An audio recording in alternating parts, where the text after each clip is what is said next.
On tonight's Cover One Buffalo podcast, we are joined by FTN's Aaron Schatz to talk through DVOA, their new almanac, and this season for the Buffalo Bills and the rest of the NFL. But first, our guys, Handsome Jack. Broadcasting live to Bills Mafia worldwide with Greg Tompsett and Aaron Quinn. Welcome to the NFL. Doesn't matter what's happened before today. Today's a brand new day. It's a brand new season. Your number one podcast for objective Buffalo Bills coverage. No matter where you are, we got you covered.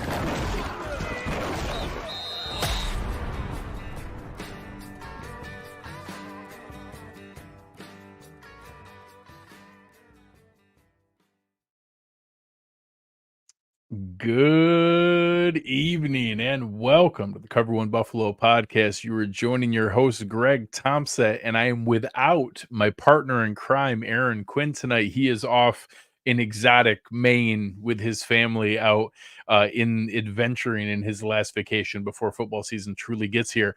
So what better way to be able to still have a show tonight is to find another even smarter and more brilliant Aaron. I brought on our friend Aaron Schatz, the godfather of DVOA, and now with FTN Fantasy for the second year now, getting together. It's football almanac time. Obviously at Cover One we get the discounted version because we are proud FTN supporters ourselves, and I looked at it and I see the digital one and it's got Travis Kelce on there, and it almost made me kind of wistful for the moments of like when you used to hold magazines in your hand and you used to actually go buy them and have it in copy. But it's still fantastic. So welcome, Aaron. Welcome back. We appreciate having you on again. Yeah, thanks for having me back. Yeah, the physical edition of the book is great for killing mosquitoes. Hey, okay, it comes in handy, especially this time of year. Oh, so it's interesting now. You're kind of getting into a groove. You've been with FTN for a little while now, and getting out another version of the almanac here. How are things over in the new digs as you kind of get into a little more of a rhythm? It's been a great year. Lots of subscribers checking out the FTN fantasy stuff, not just all the DVOA splits, but also all of the fantasy projections and optimizers for DFS, everything that we've got going on at FTN, not to mention stuff for other sports, right? I only cover the NFL, but we're a wider site, by the way. The guys who do golf predictions are ridiculously good, and I don't follow golf at all, but they have an amazing record. So it's been similar. Our producer and my co-host does Cover One Golf. I'll have to make sure they check it out. I have no clue, but they're pretty good at it. Oh my God, absolutely. So it's been a good year. I'm very happy. It's great to come out with the second book under the FTN umbrella, and I'm just moving forward. Awesome. It's always fun to go. There's a good kind of recalibration as we're getting ready, and we bring on different folks to give us kind of some outside perspective on where it is. And I know I'm really curious to see what you've seen going in, because I know the relative theme around the Bills has been the names that left. And obviously Stephon Diggs was the biggest, but what we kind of called Black Wednesday, where you had Jordan Poyer, Micah Hyde, Mitch Morris, obviously the departure of Gabe Davis, a lot of folks who had been in prominent positions, a lot of guys that had a C on their chest for a long time, a lot of people, Poyer and Hyde were kind of the real centerpiece of that McDermott defense for so long. So there was a lot of name value that went out the door. And although it was very hurtful as a fan, a lot of people that I had spent a lot of time and energy rooting for, it was maybe not quite as impactful as the name values represented, because those guys, although good, and whether we replace them is debatable, they weren't at the peak of their powers anymore. So some of the pieces of, it's this huge step back, I was like, well, I mean, I wasn't planning on that much from some of those guys this next season as it was. As you kind of took a look and saw where, we have a lot of things, we'll get into the division here in a moment, but specifically from the Bills, where do things shake out as what you're projecting going into this year? How big of a step back was it versus maybe what the perception was from a lot of the national media? I'd say a little bit of a step back. I think some of the problem is trying to figure out who Diggs is after the second half of last season, because his numbers collapsed in the second half of last year. And was that injury related and he's healthy now, and so he's going to bring great things to the Houston Texans? Or was that age related, in which case the Bills win the trade? So, I think they've done a good job of replacing the guys that they lost. They're going to be heavily dependent on the second round safety, but there's interesting things going on at receiver, and they've got a center, and the hardest thing the Bills have going for them this year is that they have the hardest projected schedule in the league. And that's something that's totally out of their control.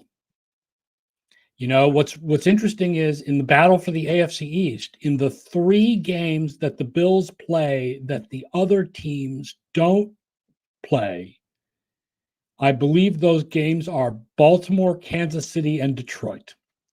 Correct. That is a hard trio of games.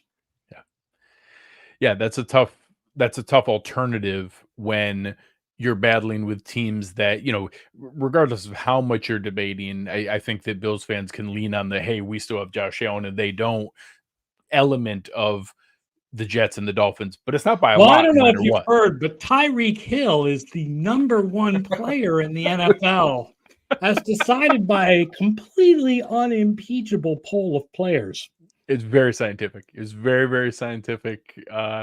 Obviously, everyone knows Patrick Mahomes is only the 4th best player in the league. That's unanimously and universally accepted as truth. It's no matter how you approach it, I think any objective Bills fan, I think it's okay to say, hey, I still think we're the best team in the division. I think it's, I think it's not crazy. The Jets fans and Dolphins fans can tout the same, thinking that they have a good shot. And no matter what, I think it's one of the most competitive divisions at the top anyways.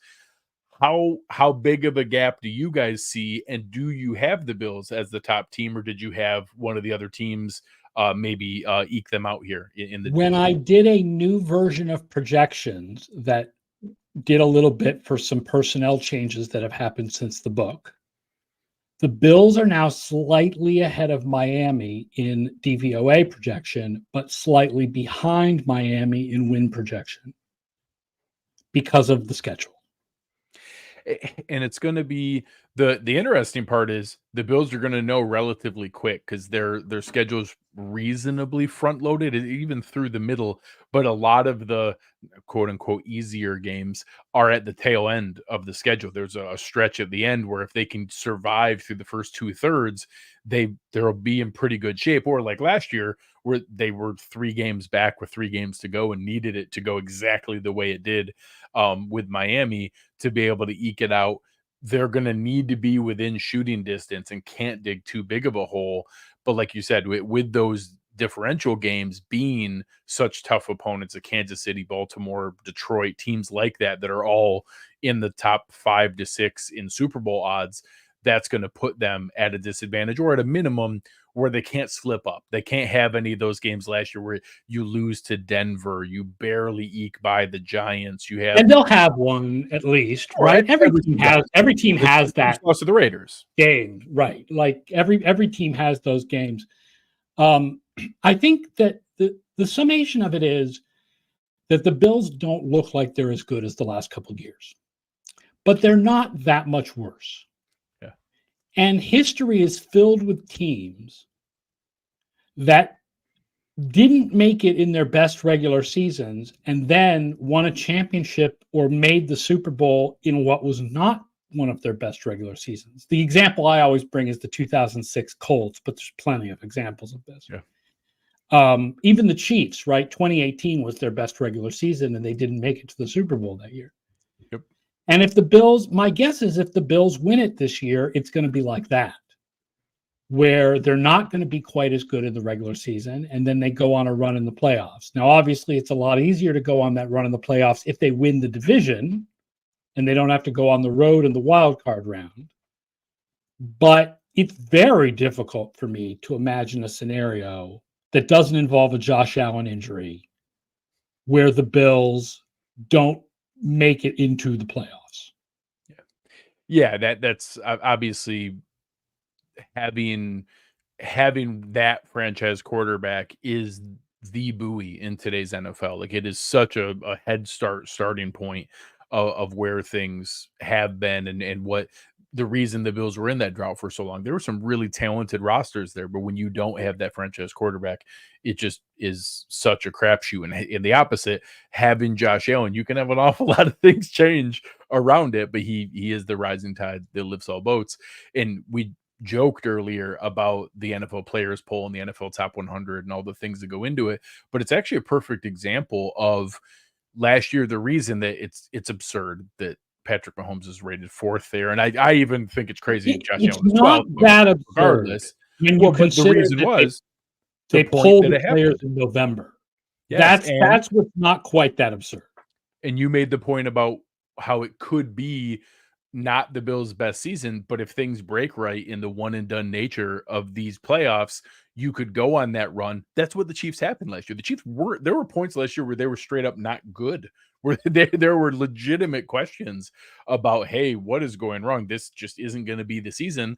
And then, of course, they figure it out. They get hot and they get right at the right time. They have the injury luck that you need. They didn't lose any major pieces down the stretch. And then in those, one and done variants of the way the NFL tournament works, things panned out, and you have a guy like Patrick Mahomes who can pull those games out. You can do that. And for any of the flaws that Josh Allen may have, we've seen he's made those plays. He's had those scoring drives in the final moments of clutch playoff games where he's gone in and, I don't even have the number off the top of my head of the number of times he's gone to the sideline with a winning score in the last 2 minutes of a playoff game and not one. I think there's 4 of them now where he's had those moments. Obviously, you have that guy where it's possible. So you have the Dolphins and the Bills very, very close in the AFC East. I think that's pretty accurate. I think that's very reasonable. How far off do you have the Jets and the Patriots in the AFC East? The Jets are about a win below Miami and Buffalo, knowing that our projections are generally very conservative. So everything's kind of everything's kind of squished near 8.5. I have no idea what to expect from their offense. I do not know what to expect from a 40-year-old man coming off an Achilles injury. I joke that the 4 games that they have Mike Williams, Tyron Smith, Aaron Rodgers are going to be awesome. But if you tell me it's going to be more than that, we'll see. But their defense should be very good. And Breece Hall and Garrett Wilson, they still have a lot of young, healthy talent that's going to make them tough. And the other defense that I think is going to be very good is the New England Patriots. The New England Patriots are the team in the AFC that I am highest on when compared to the market. I think the idea that the Patriots have the lowest win total in the market at 4.5 is ridiculous. This team was 9th in defensive DVOA last year, while being 30th in takeaways per drive, which will regress towards the mean in a positive fashion. And they were without their best edge rusher and 2 of their 3 best cornerbacks for almost the entire season. Yeah, I know, Belichick retired. We put a special penalty in the projection system for Belichick retiring that I've never done for any other team. They still come out as a top 5 defense. Their offense is bad. Their schedule is hard. But that defense is good enough to win 5 games. Yeah, I think Christian Gonzalez it was very similar to when the Jets have guys like Sauce Gardner and Quentin Williams. I'm like, God, I'm going to have to deal with these guys forever. Christian Gonzalez is going to be one of those guys. Like, it's just one of those players where, you can't take the game as seriously as we do at Cover One. And I like giving those teams a hard time, but I'm not going to lie. And when I watch those guys play, Christian Gonzalez is special. Like, he is. Yeah, he's very. Listen, cornerback stats are inconsistent. We've only seen a few games of him in the NFL, but he looked really good in those few games. And it's that defense. I reserve the right to change my mind if they trade Matt Judon. But other than that, that defense should be really good, even with Barmore likely missing the whole season with the blood clot issue. I still think that defense is going to be really good. Yeah, that one, that's a scary one. Barmore, another guy, very scary. Like you mentioned, Judon. There's a lot of nice pieces that are going the right direction there. I loved Kyle Duggar coming out in the draft. I like the versatility they play around with the three safety looks and everything. How interchangeable their safeties and linebackers are. They just have a lot of things that I think are very, very current in this new NFL, and being able to not get overpowered when teams want to run, but not losing the ability to be versatile in coverage. And their offense should be a little bit better than last year if Brissett is the quarterback for most of the season. He's not a guy who's going to lose you games like Mac Jones. He's not going to give games away like Mac Jones did. So I think he's the right quarterback for them to be a defense first team. And there is some sentiment around here that Drake May is the youngest of the quarterback prospects this year. You can sit him for a while. You don't want him to get bad habits on a team where there basically is no left tackle. That's one of the and so it probably is going to be Brissett, which is a higher floor, lower ceiling kind of deal. Yeah. Well, and he can execute play action. And when you don't have consistent protection to do, constant deep drops and things like that, you need to be able to lean on play action to be able to get those linemen to second guess and to not be able to just pin their ears back. You do have Ramondre Stevenson. You have the ability to try to, I think there are at least some good run blocking linemen, especially off the right side, that they'll be able to do that. And like I said, they're going to be a team that I think is going to ruin quite a few team seasons with some 16-13 ugly games, and teams that go in there assuming they're just going to chalk up a win and are going to get dragged down into the muck with that defense. And it's not quite to the degree as the Jets, because the Jets defense is Josh Allen's biggest kryptonite. Like I joke all the time, the Dolphins fans try to pound their chest all the time, and Allen genuinely owns them and just destroys them every single game. But we don't talk a lot of trash about the Jets because the Jets give him a hard time every single game. You talk about that stars at every level of the defense. They're really good. Oh my God. It's just, they're so difficult to play. And the Patriots are in the middle. Obviously, he's had some pretty special games against the Patriots and more consistent success than the Jets, but they've had several where they've been able to drag him down into the mud and be able to make it tough. With the other divisions here, who do you have kind of making it in the tournament? Who do you have as the top picks in each of the other AFC divisions? Well, the hard part for the AFC is 8 of our top 12 projected teams are AFC teams, which means we could be right about all 8 teams, and one of them has to miss the playoffs. One of them doesn't even make it. Right? Bills, Dolphins, Jets, Ravens, Bengals, Browns, Houston, and the Chiefs. And that doesn't even count some teams that, would you be shocked if the Steelers or the Colts made a run? No. And it doesn't count. It doesn't count lower down or Jaguars. There's some teams who could, right? Yeah. It's the AFC West is the division that's not good. Yeah. The Chargers are really rebuilding. The Raiders are pretty meh. The Broncos are a mess. Yeah. The Chiefs are going to sleepwalk their way to a division title again. Yeah, of course they are. And when now you even add in Herbert with the plantar fascia and any chance they had of doing that, you think for as much as they're rebuilding, you're going to give that front office and that coaching staff an excuse to just be like, oh man, we're going to protect Herbert here and just roll with Easton Stick for a stretch there. I think that's another one that could easily. By the way, one of your watchers is saying something about Brandon Ayuk possibly going to the Patriots. The word is that he does not want to go there. Yeah. So the Steelers are actually the leaders right now in the Ayuk talks. Yeah, I think, don't get me wrong, I actually thought that was probably one of the most reasonable options because I thought they were going to be able to splurge. They were going to be willing to pay him. But yeah, it sounded like he wasn't interested in going there. And that's very akin to what Bills fans dealt with for a long time, is trying to trade for teams and now having players be like, well, I'm not sure I want to go there. That's a very foreign feeling for Patriots fans, but I'd be surprised if we see. I actually think it's looking more and more like he stays, but if he goes anywhere, I agree. I think the Steelers. It's a weird situation. Most likely. They don't want him to leave. They do not want to get rid of him. Like they're trying to win a Super Bowl. Yeah, they're in an all-in. what are they possibly going to get back that makes them as competitive or isn't a huge step back in their Super Bowl odds for this year? Yeah. Speaking of which, who do you have as the top teams in the NFC? San Francisco. Yeah. I mean, by a good amount. I would say, then, how big? I get. So, is it San Francisco big drop off in Detroit, or San Francisco and Detroit and then a big drop off? No, San Francisco big drop off, then Detroit. Okay. Dallas, Green Bay. We're not on high as Philadelphia as the market is. So you have Dallas above Philadelphia. We have Dallas above Philadelphia because Dallas was above Philadelphia last year by a lot. By a lot. So bad. They ended right? What's the biggest problem in Dallas right now? That they're not signing players to long-term contracts. Do you know when long-term contracts start? They start in 2025. Yeah. This is 2024. Those players are all still there. Like you've got Dak, you've got CD, right, like, you've got Micah people Parsons. Are acting like this whole right, like that's a problem. No, those guys need to play for their money now. Like, and I think people are not understanding what the loss of Jason Kelce is going to mean.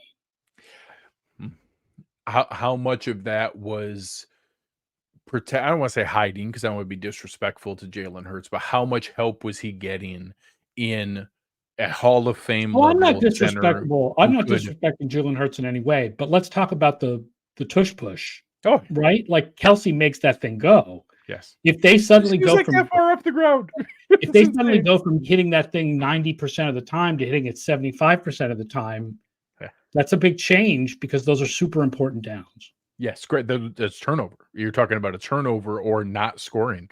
Like those are enormous swings, high leverage, high EPA swing plays to be able to be in that spot. So you mentioned about the Patriots as kind of our last little bit here.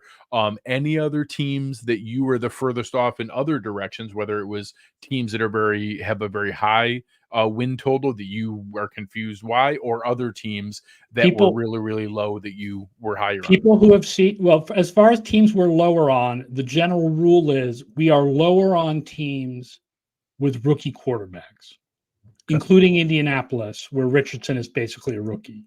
Yeah. Because you just don't know what they're going to be. The team that we're higher on, if people have seen me on any other podcast, they know this. I am the driver of the New Orleans Saints bandwagon in the most unexciting fashion. Because my story about the Saints is that they are so boring that they have lulled America into thinking that they are a bad team when they are, in fact, a very average team with a very easy schedule. Hey. 15th in DVOA last year. They missed out on the playoffs by a tiebreaker. 15th. That's average. That's not bad. Basically running the same team out there with a new offensive coordinator who comes from the Shanahan school. So our projection for them is 15th. I think a lot of people could have won a bar bet if last year they could have named who the longest standing coordinator was in the NFL. Pete Carmichael had been there like since the Reagan administration. He had been in New Orleans for so long. And that's part of it, right? No one thinks about it. Dennis Allen. Do you have an opinion on Dennis Allen of any kind? So it's funny. There's a guy at Cover One who was a pretty big, but he had picked the Saints as like his team. So we started kind of following and tracking them almost just to give him a hard time. And I kept joking. I'm like, Dennis Allen is like the most vanilla nothing of a like. That's what the whole team is like. Yeah. Like, I mean, no disrespect to the good players that are on that team, like DeMario Davis and Cam Jordan and Chris Olave, whatever. That team is boring. Yeah. Which is funny because Alvin Kamara should be an exciting player, but it's hard to even think of exciting moments. They've been since Drew Brees left. They just have not been any high leverage, big time moments. But there's value, man. There's value in that team being boring. I like it. I like it.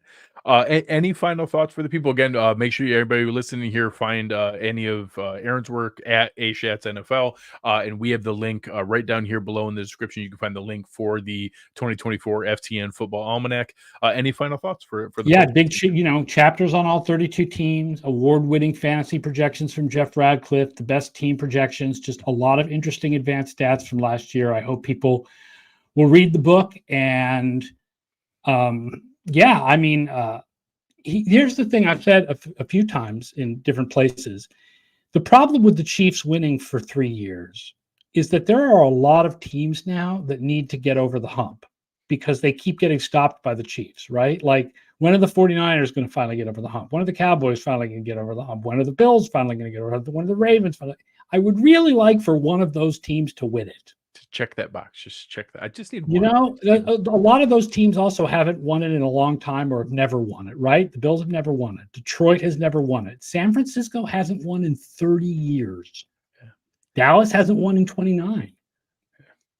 So let's have someone you think about some of the, cornerstone franchises of the NFL, and it's been that long. And, you have, I think everyone around the Bills has accepted that, okay, Mahomes is our Brady and it is what it is. We're not competing. But even him. Brady didn't win from 2006 to 2013. So. Yes, there's a long stretch, and Manning got his one in there and got another one later on. Just give us one or two. Just get a little bit. I need a little sprinkle. I just need a little sprinkle. I don't need 6. Just give me one. Oh, all right. Thank you as always. We appreciate you. We will be on FTN and on the site every week. We use DVOA for all of our matchups leading into our shows, talking about the differential and using it as our baseline to look for advantages and opportunities there. I recommend you guys go out there, take a look. You can find it's ftnfantasy.com. ftnfantasy.com/almanac is where you can get the almanac. You'll see the show, the link in the show description below. Aaron, it's always a pleasure. Appreciate having you on, and I hope you have a great season. Yep. Have a good night, man. Appreciate it. All right, guys. So there's a handful of things I still want to go after here and kind of talk through. There's a couple pieces that there are some news and notes of different elements. So if you have any questions, get those in the chat now. Awesome producer Chris Kepner is going to queue those up for us for anything else that goes on. But there's a couple things that I want to jump through. And one of them I'm going to have is our Here to Help segment from our friends over at William Mattar Law Offices. And it's a joke. Sometimes the Here to Help segment can be different based on the time of year. And one of the things that is kind of tough to take any value from is when teams first put out their first depth chart.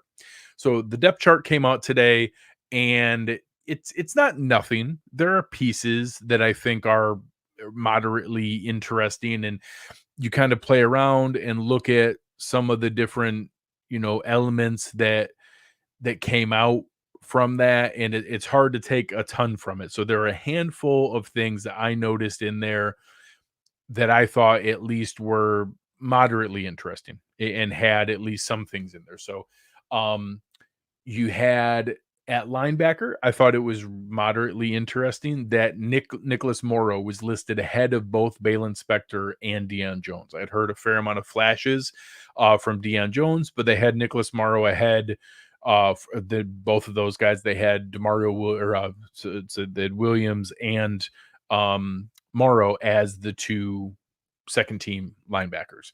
So I was like, okay, that's interesting, and we'll see. Things will change, but it's at least something. A lot of times the incumbent, I probably would have expected anytime it's a default player, an existing Bills player who is ranked higher versus a newly added player, whether a rookie or a signing, that I take with a grain of salt, because that's the default. And these coaches, especially conservative coaches like the McDermott staff, they're always going to lean that way, and the incumbent guy is going to have the head start no matter what.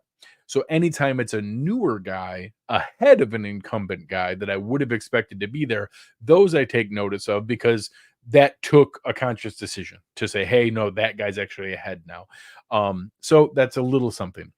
Another one was that not only was Terrell Shavers ahead of Chase Claypool, but KJ Hamler was a top 6 wide receiver.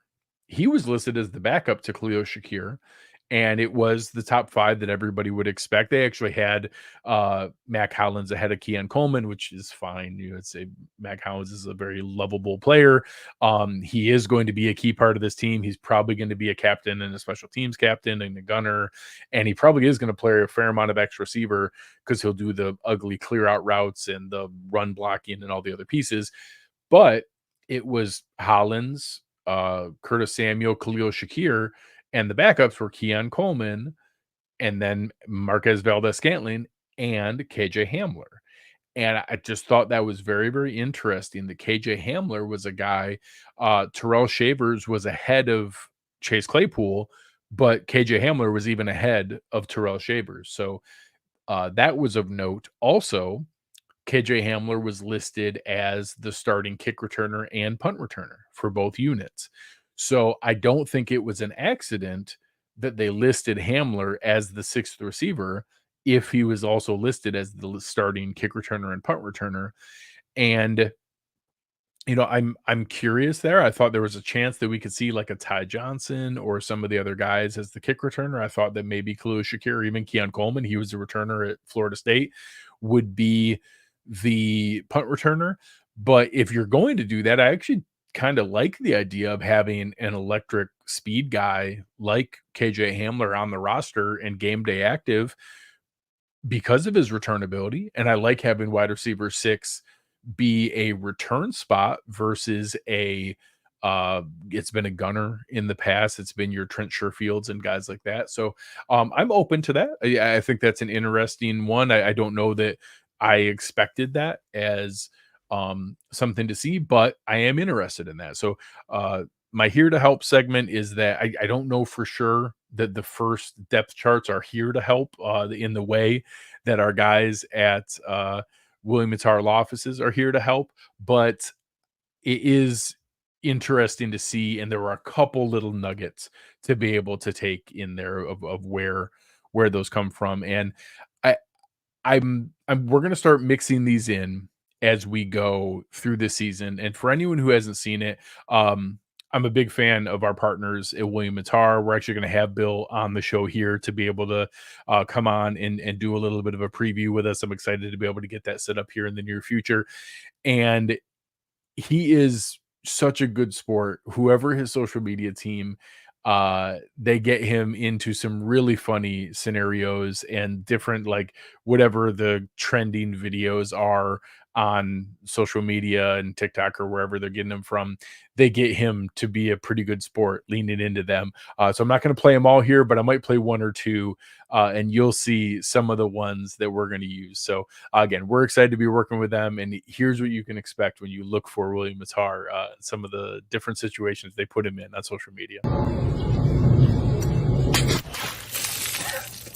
Unexpected splashes can be fun. Unexpected crashes are not fun. Hurting a car, call William Mattar. 444-4444.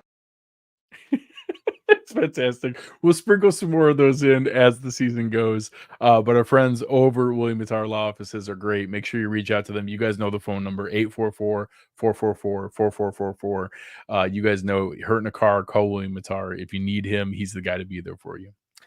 All right. Any of the final pieces here, we're going to go through a couple things. Any questions that we have, I'll try to pick out here. As Pez said here, who's going to the home opener? I am as well. I don't go to a lot of Bills games because obviously I'm here for our post-game show, so I'm watching it down in the basement and taking notes and getting ready for the show. But I like going to a game or two each year, usually in the preseason. So taking my daughter, taking my nephews, my parents, my sister and brother-in-law, we're all going to go together. I'm really, really excited. The weather looks awesome. I think right now it's supposed to be like 71 and cloudy, which is absolutely perfect football weather. I'm so excited. So I'm going to be there. I'm looking forward to it. So anybody who's going to be around, come and say hi. I'll be out there tailgating and walking around saying hi to everybody, so really looking forward to it. Come and find me, and hopefully we can hang out for a minute and say go Bills. Jessica, Greg, how many players can be put on the reserve pup, or is it unlimited to keep some extra players? So one, I'll answer the question directly. I'm not aware of any limit. I'll research that after the show to see if there technically is. I don't believe there is. I think there's unlimited. And I think the reason that Jessica's asking this is there was a new rule. In years past, we would always joke about who's going to get the like $15,000, hey, go wait in the parking lot bonus for the veterans who would get released. And in years past, it would be Andre Roberts was the guy one year. We've had Reed Ferguson do it a couple times. Different guys who we knew they were going to be on the team, but they got released for a day so that we could put some rookie. Usually last year it was Justin Shorter, and years past it's been different guys, but usually like day 3 draft picks that were either genuinely injured or they were injured, and they were basically trying to stash them on the injured reserve. Now you don't have to do that, and they did that to basically be respectful to the veterans, that you don't need to just release a guy to be able to do that. You can place players directly on the in-season injured reserve, where you have the minimum 4 weeks that you have to be on the injured reserve to do it. You can do that directly from the beginning of the season. You don't have to get them onto the 53 first and then place them there. You can place them directly on there. So I'm not aware of a limit, but I am going to research that after the show to find out if there is a limit on those. I don't know if there are any that are 100% there. Bob here asking, aren't teams allowed to protect a certain amount of practice squad players each week? How many they can they protect? A lot of that didn't get carried over. So last year, a lot of the rules that mainly came from the COVID season were the expansion of the practice squad to 16, the 2 elevations each season or each week, a limit of 3 practice squad elevations during the year before you had to be added to the 53. Those had carried over from the COVID season and had been kept in place since then. But one of them that they actually didn't carry over last year was the like protecting thing, where you could kind of protect players as you called them up. It's pretty normal now. Teams can claim a player from another team's practice squad, and they could do that the whole time anyways, but there was so much back and forth and so much uncertainty during that 2020 season that teams were like worried about, hey, if we don't have enough players to be able to call up, and you had all these players who could be whatever during that time. There's a lot of crazy stuff going on with different testing and things like that you could all of a sudden have a guy late ineligible. So a lot of that stuff has gone by the wayside, and now along with that, the protection part isn't there. So you can still claim teams, you can still call players up from the practice squad. Players can be called up to 3 times during the year. After 3 times, they would have to be added to the 53-man roster. You cannot call them up a 4th time. There's still 16 players on the practice squad. There's still 6 veterans, and so anybody veteran is more than 4 years of NFLPA service years. So guys who would be a free agent and no longer on a rookie contract, and then 10 players who are younger and less than 4 years. So all those things are still in place, but the protection piece is actually no longer there. But again, it didn't really stop teams from claiming players anyways, because once you put them on the practice squad, you could claim them anyway. So it really wasn't, the reason it's not there anymore is it wasn't actually that effective of a rule. It felt better to fans than what it really was. They weren't actually as protected as they made it sound like. All right, just a couple more here. Will Collin asking, do you think they may cut any of the draft pick from the first 6 rounds, since OT seems like there is some strong competition at linebacker, edge, backup, nickel? So let me pull it up here real quick to make sure that I know where the cutoff was before we got to the 7th spot. So I did a little bit of research here before, and it was, I think a lot of people didn't realize how many 5th round picks make it. So a lot of people were throwing it around that, oh, I'm not sure if Javon Solomon or Eddie Ulofoshio or Cedric Van Pran-Granger are locks. Every 5th round pick makes the team in the NFL.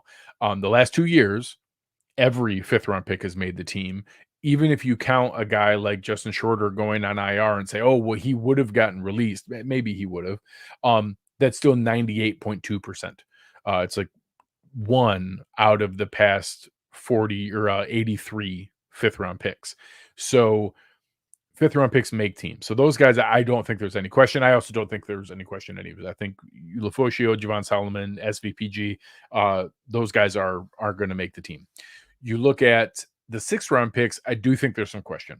So Tylen Grable, the tackle from Central Florida, has a uphill battle because Ryan Vandermark and Alec Anderson and, Lyle Collins, there are some guys there that I think are already really pushing for some of those backup spots.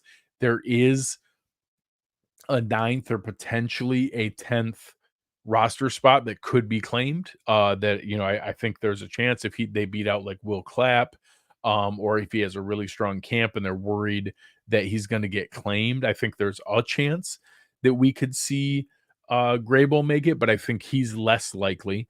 And then I do think there's a chance for Daquan Hardy as both technically a backup nickel, although I think Cam Lewis is actually the backup nickel, but technically he could be a backup nickel, but he could obviously beat out KJ Hamler for the return job.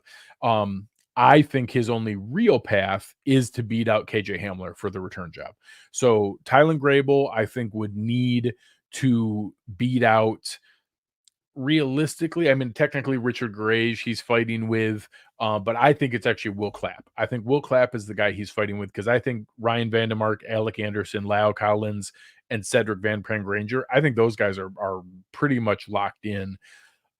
I think it's just can Grable push them to say, hey, we need to keep him on the roster as a 10th offensive lineman. Otherwise, I think those top 9 are pretty firm there.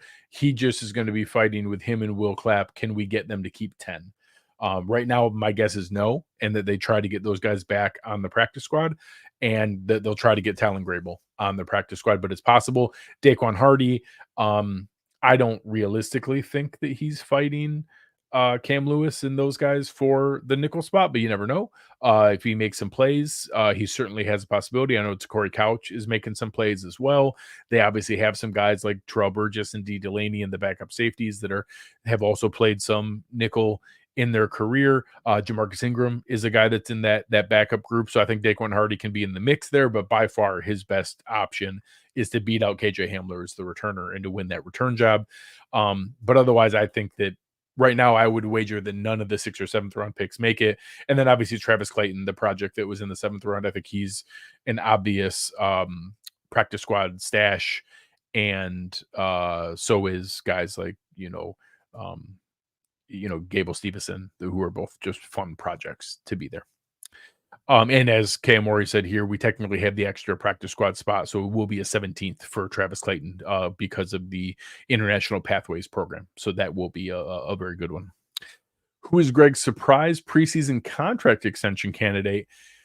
I mean, I don't know if Spencer Brown counts as a surprise, but I would be very happy if they extended Spencer Brown. I'd like to get that wrapped up. I also think, there are some other spots that they could look at to be able to get ready for. But Spencer Brown's the top one there. I think with how well Kaiir Elam is playing, I think you play it out with Rasul Douglas and we see how the season goes. And then you decide that in the offseason if you want to extend Rasul Douglas. So my top one, I also think it's possible we see it with Gregory Rousseau, similar to how we did with Ed Oliver last year, where even though we have the 5th-year option to play with, you could get ahead of it. It ended up being a huge value for the Ed Oliver extension, and now he's going to end up being like a 15th or 16th highest paid defensive tackle, and he played as a top 4 defensive tackle last year.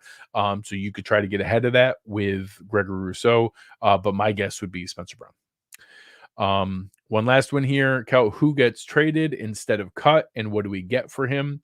It is going to be some of those spots that I talked about. I think Will Clapp is a guy that we could see, no joke, maybe traded back to the Chargers where he came from. I think he's a guy that has some value, and we've seen those offensive linemen be a potential trade value and a possibility to do that. I know some people like to throw around the wide receiver depth and things like that, but you don't see that all that often. But I'll say one other sneaky one is we have some really strong defensive line depth. So Kingsley Jonathan is a guy that I could see with some trade value, or Deshaun Williams. He plays both D tackle and DN, the guy we signed from Carolina. Those are 2 guys that I could see as some potential cut down day trade guys that I could see being able to do that. And Steve was asking the same thing. What players do you think could be trade candidates if they don't make the roster? I don't think the safety guys will come into play, but those would be my two spots. Offensive and defensive line are the spots that are the most highly valued out of those positions and that you see the most coveted in claiming. So that would be my pick, is that we'd maybe be able to get something for a Will Clapp, Deshaun Williams, or Kingsley Jonathan. Those are the spots that I would most likely expect. All right, guys, this is a lot of fun. I did miss Aaron, very, very much. However, I do get to rub it in that I had Aaron Schatz on, because Aaron's obviously the one that loves DVOA and is such a fan of Aaron's work and the FTN site. So I get to rub that in a little bit. He gets to send me pictures of him out on the beach in Maine having a wonderful time. So I think he wins in that scenario. But again, I'm really looking forward to heading to the game this week. Make sure that you're coming to check it out. Also, make sure you're checking out the stuff we have going on with Cover One Pass. We have a lot of really good stuff happening. We've got a ton built up in our new Discord channel, all the things over there. We've got a bunch of people joining. We're doing a Keon Coleman jersey giveaway. We're giving away 2 Keon Coleman jerseys. You get to pick the color and the size, but you get a authentic official Keon Coleman jersey sent directly to you. We're going to pick out 2 winners out of our new One Pass signups here in the month of August, leading all the way up to the season. So everybody who signs up from August 1st to September 1st, we're giving away 2 Keon Coleman jerseys.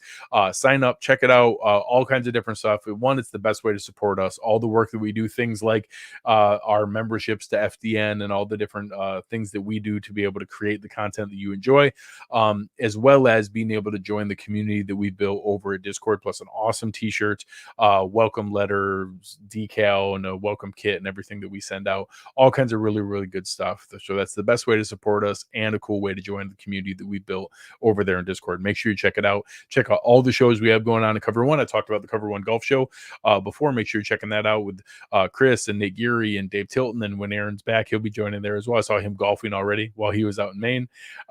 But make sure you come check out all the shows at Cover One. We have so much good stuff going on. But on behalf of Chris Kepner, and even though Aaron Quinn's not here, on behalf of him as well, I am Greg Tompsett. You've been listening to Cover One Buffalo. And